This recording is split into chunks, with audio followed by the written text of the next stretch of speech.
Paz do Senhor, irmãos, desculpe estar meio, descabelado. Daqui a pouco eu já ia descansar. Aí eu estava ali fazendo meu café. E Deus ia assim, ó, tá aqui meu café, ó. Café passado. E Deus fala com a gente algumas coisas. E a gente, como eu sempre digo, tem coisas que a gente fala, a gente não quer falar. Mas a gente tem que falar, porque a gente é vaso para falar. Então vamos lá. O que eu estava ouvindo? Meus ouvidos espirituais. Que nós temos muitos jovens, tá? Não são todos, não se assustem, tá? Tem muitos aí que me conhecem, meus amigos. Não se assustem, não fiquem bravos comigo, não fiquem irritados comigo, tá? Felizmente, a gente tem... Todo mundo café quer, eu gosto de um café, gente. Tá? Fraquinho. Muitos jovens pastores. Agora eu tô vendo até criança, bem dizer, para mim até criança, sendo consagrado a pastores.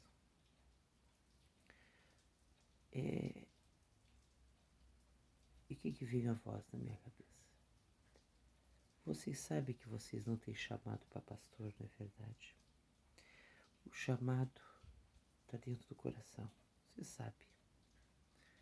Tem gente que foge do chamado, mas tem o chamado. Outros não têm o chamado, mas querem o chamado. Pois muito bem. Primeiro o chamado, depois a consagração. Como é que eu vou explicar para vocês isso sem tentar machucar ninguém? Tem muitos... Eita glória, que é difícil falar. Que assunto delicado, meu Deus. Cada coisa que... complicar. Olha, irmãos, eu vou dizer para vocês, ultimamente, no final desse ano, eu penso que está acabando, que eu vou descansar minha cabeça, essas coisas. Isso é difícil. Deus está fazendo uma limpeza nas igrejas mesmo, porque Deus está exortando detalhes de detalhes de detalhes dentro das igrejas, coisas que estão erradas e tem que ser consertadas. Vamos lá então. Pastores que estão sendo consagrados porque são filhos de outros pastores. São filhos de membros que são bons dizimistas dentro da igreja. Ai, meu Deus do céu. Pastores que estão sendo consagrados jovens demais, sem amadurecimento, sem as pedras do passado, sem as marcas do corpo, sem as marcas do sofrimento, da perseguição, da intolerância, das chicotadas, das chibatadas. Porque até você chegar, você tem que passar por fases, por níveis. Esse é o preço de uma chamada. Primeiro a chamada, depois o óleo derramado na sua cabeça. Pois muito bem. E você sabe que você não passou. Você sabe, muitos jovens e pré-jovens que estão sendo consagrados a pastores, quando sobem num púlpito ou quando vão fazer algo para Deus, às vezes fazem cópia, xerox, mas xerox de fulano, de Beltrano, xerox do Google, da internet, sei lá da onde. Vocês sabem que eu estou falando é verdade. O que eu estou falando tem endereço certinho, certinho, certinho. Jovens que nem amadureceram ainda na vida, mas já querem ser pastores. Se você tenha chamado, é uma coisa.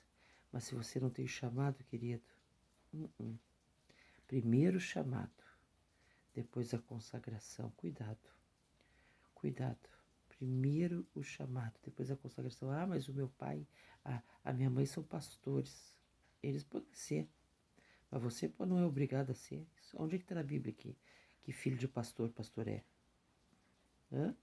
É o desejo do coração de todo pastor, de todo, que os filhos sejam. Mas isso não é regra. Pode ser evangelista, pode ser missionário, pode ser outra coisa. Então cuidado com esses pequenos detalhes que podem acabar com a sua vida espiritual pro resto da eternidade. Tá bom? Vou falar assim, não vou falar mais porque vai pesar muito, vai magoar muita gente e eu não quero magoar ninguém, tá bom? Que Deus abençoe e guarde. Então cuidado, primeiro chamado, viu, jovens? Esperem, tenham tempo, não se apressem para fazer a obra, para ser consagrado. Vão fazendo a obra, vão distribuindo panfleto, vão ter tanta gente precisando de socorro aí na rua. Vão para as praças, vão para as ruas, vão para os hospitais, tem tanto lugar precisando. Aí Deus vai trabalhar em você e o seu coração vai ficar pronto. Aí quando você sentir o chamado, se for chamado para pastor, é para pastor. Se for para evangelista, enfim. Deus vai mostrar para você, tá bom? Mas não se consagre uma pessoa que não é para isso. Deus abençoe.